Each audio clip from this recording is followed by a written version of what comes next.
June 28, 2022, Argentina, Rio Negro Province. A routine highway patrol unit is operating there along National Route 151 near the city of Catriel. Officers stop a silver Renault Fluence for a routine traffic inspection. The driver seems distinctly anxious. At one moment, he even attempts to yank the wheel and force his way through the police checkpoint. Officers react swiftly and immediately stop the vehicle. The explanation for his strange behavior becomes apparent as soon as they open the trunk. Inside, they discover men's clothing thoroughly covered in fresh blood. The driver is promptly detained and taken to a nearby detention facility as authorities attempt to establish exactly what had occurred. Before I unpack this complicated true crime mystery, be sure to support the channel by subscribing and leaving a comment. You're watching Gloria Files, where I investigate real cases through court records and documented evidence, without needless fiction or sensationalism. Your support keeps this format alive.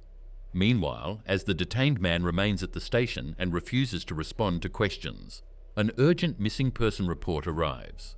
31-year-old Patricia Rendon has disappeared without a trace.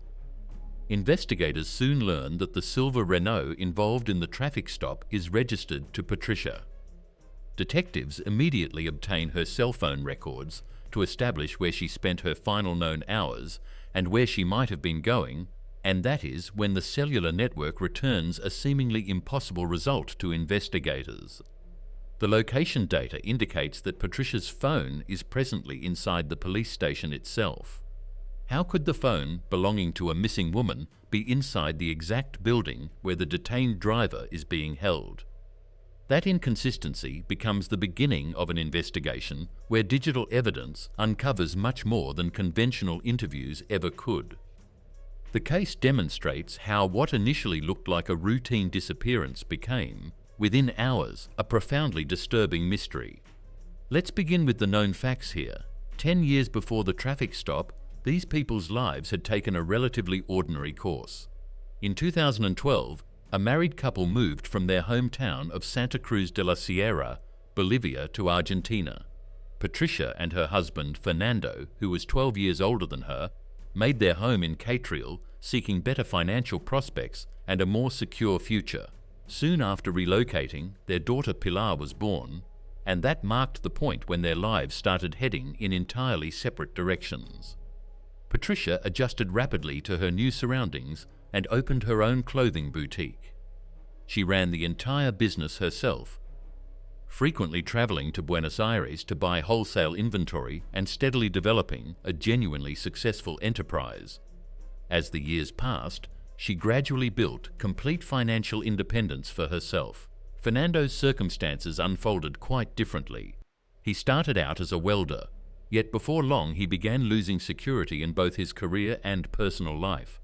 According to case records, he became deeply entangled with alcohol and prohibited substances, lost his reliable source of employment, and slowly slipped away from anything resembling a normal routine.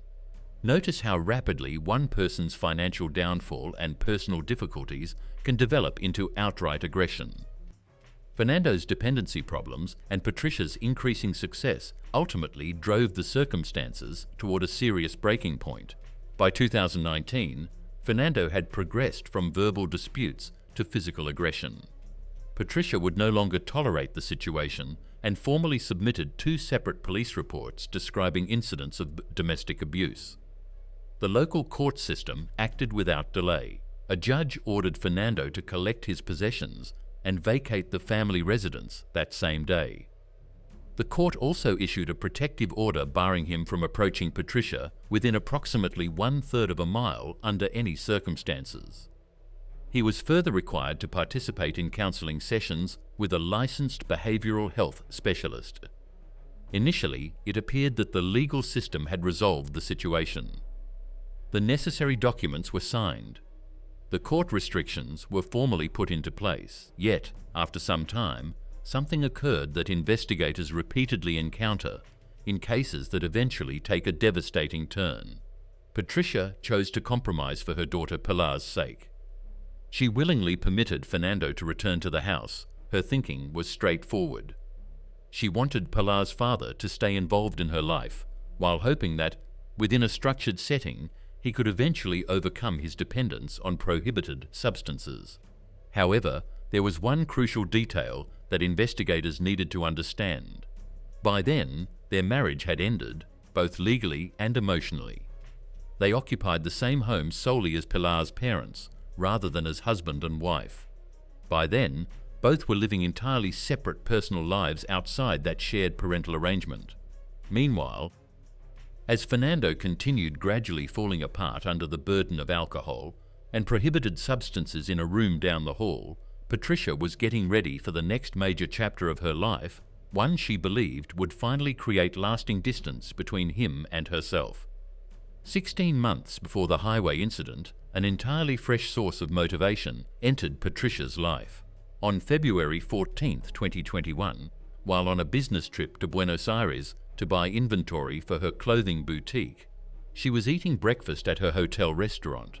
Seated at a nearby table was 28-year-old Francesco, an Italian student who was studying in Argentina through an academic exchange program at the time. What began with a short conversation soon grew into a genuine emotional bond. Their relationship progressed remarkably rapidly from that point onward. Francesco started traveling regularly to Catriel to visit her. In March 2022, he went back to Europe, yet they continued communicating every day. Modern technology made it possible for them to remain close despite the distance between them. They had one clear plan: a lengthy journey through Italy together. Their transatlantic flight had already been booked, and the departure date was fixed on the calendar, July 28, 2022. Only 1 month was left before they would begin a new chapter on another distant continent. Let's return now to the morning of June 28, 2022, when Patricia disappeared. It started as an ordinary day for everyone. The former spouses climbed into the car together and took Pilar to her scheduled activities. Witnesses noticed neither arguments nor signs of tension around the school building. From there, cell phone records start revealing what happened. At 8:05 that morning, a text message went from Patricia's phone to Francesco. In it, she said she couldn't stop thinking about their upcoming journey. 14 minutes later, another message went to her closest friend, Lorena. That message carried a precise request: pick her up at exactly 11 a.m. There was an obvious reason for the timing. The two women intended to go to the Italian consulate and collect Patricia's completed visa. Yet when 11 o'clock arrived, Lorena could not locate her friend. Text messages no longer went through. Calls went unanswered. Consider that for a moment. A practical woman who had spent years building a successful business would not simply abandon a stable life without explanation. Someone preparing for an international journey would not arrange plans with a friend and then vanish an hour later. Lorena realized almost immediately that something was wrong. She began questioning neighbors. She knocked on locked doors. Nobody had seen the boutique owner since early that morning. At that point, Lorena went straight to the police station. Her report officially launched the investigation. A worried friend's missing person report reaches the duty officer's desk in Catriel, setting the investigation in motion immediately. Investigators start logging the details into their database and receive a perfect match. The woman reported missing is listed as the registered owner of a silver vehicle. That is the same vehicle that, hours earlier, highway patrol officers had stopped and blocked after its driver tried forcing his way through a police checkpoint. Detectives head to the holding area to identify the driver. The identification procedure takes remarkably little time at all. The man being held is Fernando, the person Patricia had previously brought before the court over repeated acts of physical aggression. He is also the man she was living with, only so they could co-parent their daughter, Pilar. The initial interview follows a familiar script. Fernando denies every allegation. The suspect calmly assures investigators that he spent the morning performing agricultural work in a field far outside town. Detectives put the obvious questions to him. Why was he behind the wheel of his former wife's vehicle? And what does he have to say about the troubling evidence found during the car search? Fernando says he has no idea what investigators mean.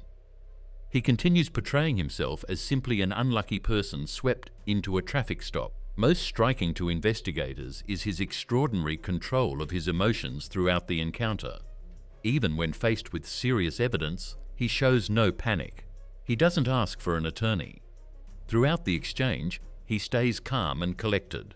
As he waits for official processing and transfer to a secure holding cell, word of Patricia's disappearance starts spreading beyond Argentina. Lorena succeeds in contacting Patricia's sister, Ninoska, in Bolivia, and tells her everything that has occurred. Ninoska becomes frantic. She starts sending message after message to her former brother-in-law, demanding answers about Patricia's whereabouts. At that moment, Fernando remains in a processing area with his personal cell phone still in his possession. He doesn't merely read the desperate sister's messages. Instead, he records voice messages and sends responses. The recordings reveal a calm, measured voice without any clear signs of distress. Fernando tells Ninoska calmly that he has come back from work, was stopped during a police inspection, and has no idea where Patricia could be. He even says that once he is released, he intends to personally help look for her. Yet there is one detail he failed to consider. At precisely that same moment, investigators are piecing together a complete timeline through cellular network data. Specialists within the technical division obtain direct access to carrier records and request comprehensive signal routing data covering the whole morning. The findings completely destroy Fernando's account of spending the day working in a remote field. Cell tower records reveal a direct connection. Fernando's phone and Patricia's device were in the same places at the same moments, second by second. The two devices traveled together along precisely the same route as they left the city limits of Catriol. Technically, the evidence strongly suggests that both phones stayed extremely close to each other during that entire period. While analysts continue examining the records, they uncover another crucial detail. Fernando's personal cell phone disconnects from the network and ceases communicating with nearby towers at exactly 10 p.m. That timestamp corresponds to the moment he was officially processed and ordered to surrender his personal belongings before being moved into a holding cell. Patricia's phone acts completely differently. Her device keeps actively searching for a network signal until roughly 4 p.m. the next day. And that is when the bizarre location paradox finally begins to make sense. Investigators examine the latest coordinates and notice something extraordinary. Patricia's phone continues transmitting from within the police station. More precisely, the signal seems to originate from the lower detention level. The obvious question is unavoidable. How could someone get an unauthorized phone beyond secured holding areas? The explanation appears to involve a major lapse during the intake procedure. According to investigators, Fernando surrendered his own phone during processing, while Patricia's device had allegedly been hidden beneath his clothing and went through the inspection undetected. Once officers grasp the seriousness of the error, they hurry downstairs toward the detention area. The cell door is opened so officers can conduct a complete search. As soon as Fernando realizes the concealed device has been found, he becomes aggressive toward the officers.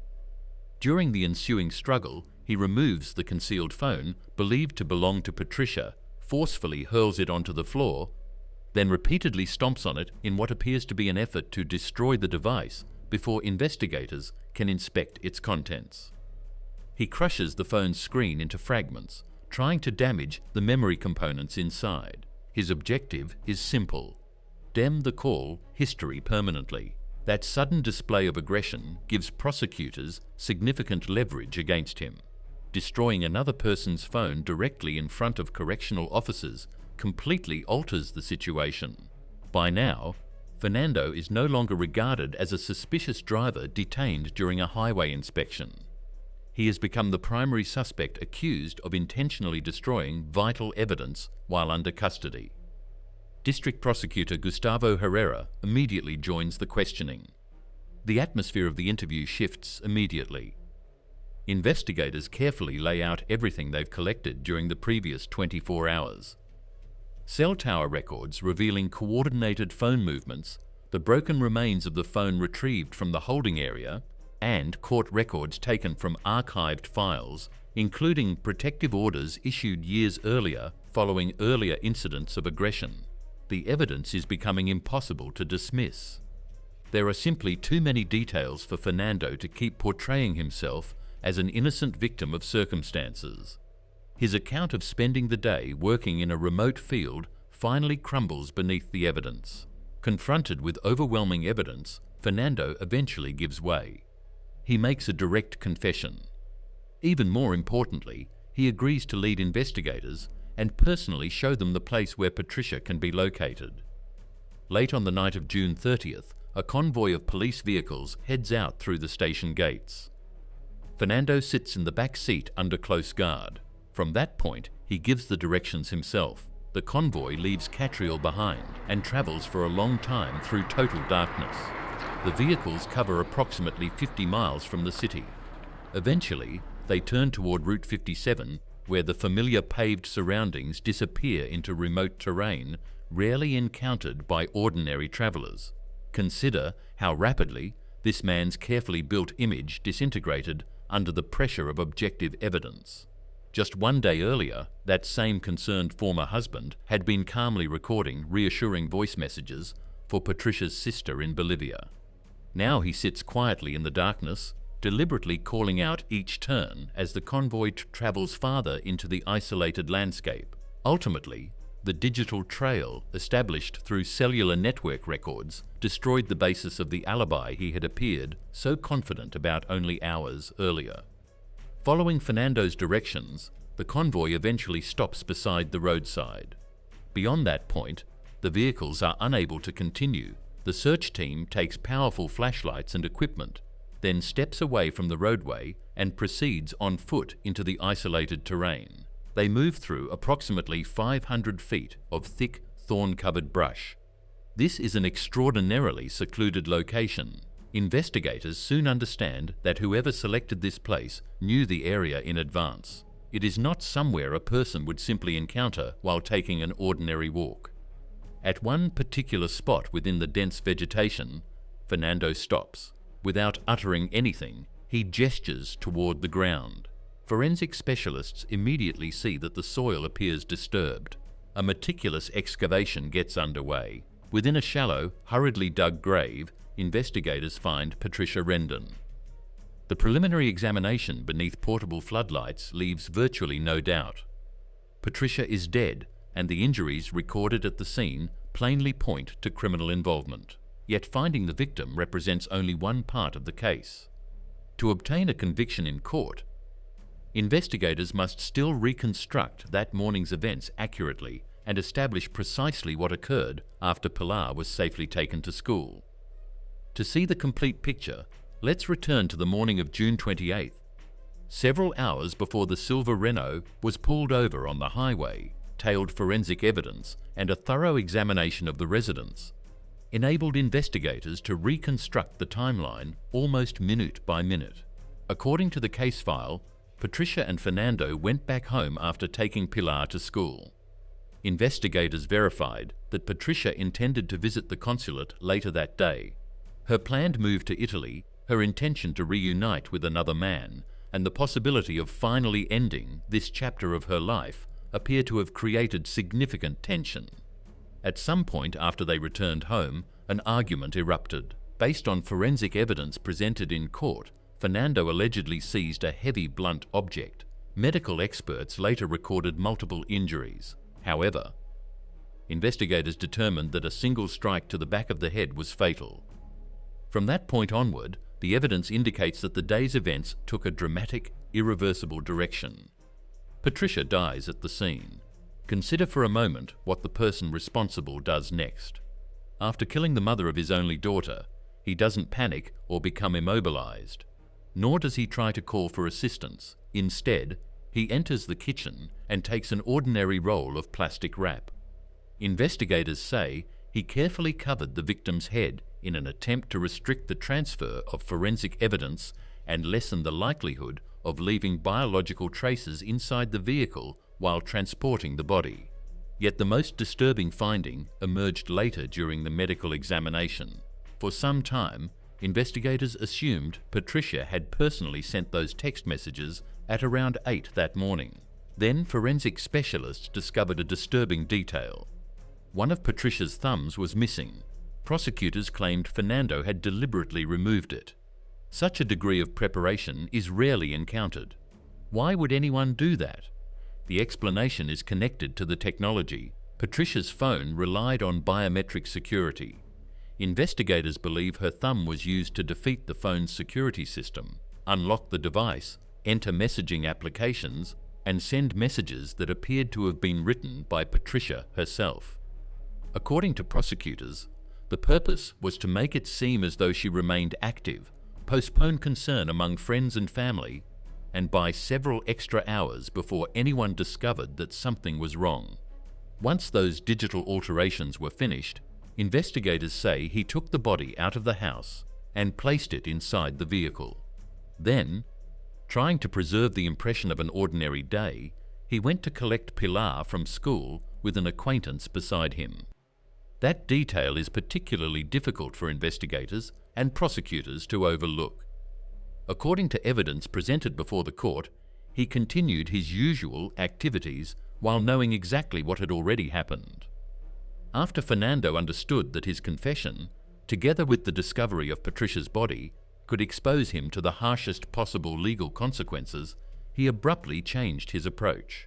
While in custody, he entirely retracted his earlier statements and offered prosecutors a completely different and contradictory account of events. Fernando now alleged that Patricia had supposedly maintained a secret connection to Colombian trafficking organizations.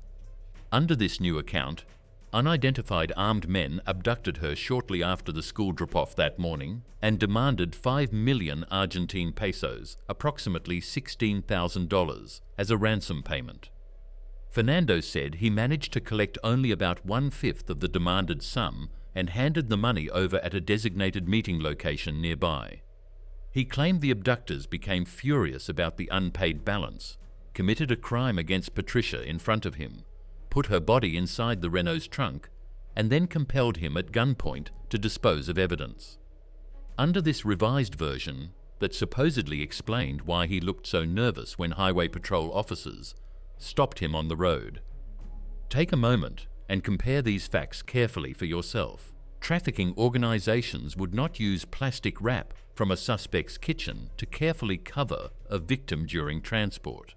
Professional criminals would not remove a finger simply to access a personal smartphone, then send considerate messages to a friend cancelling plans while posing as someone else.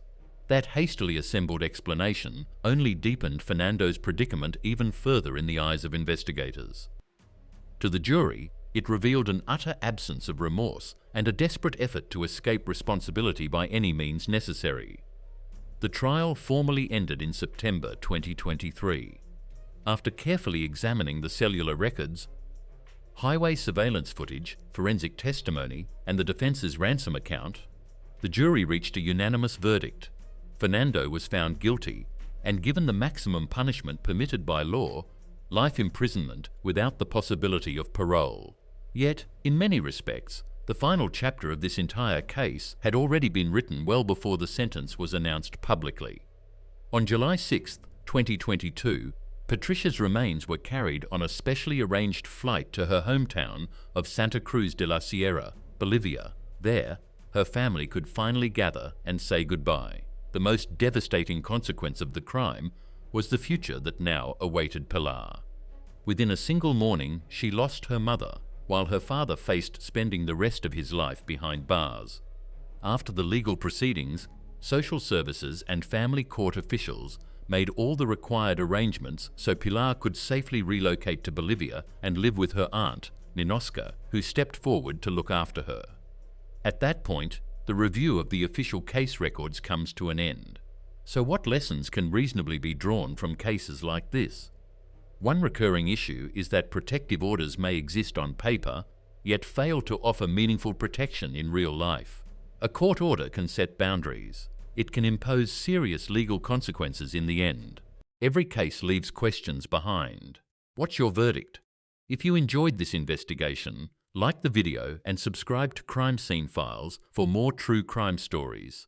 Tell me your theory and where you're watching from in the comments now. Click the next case on your screen, because the truth is never as simple as it seems.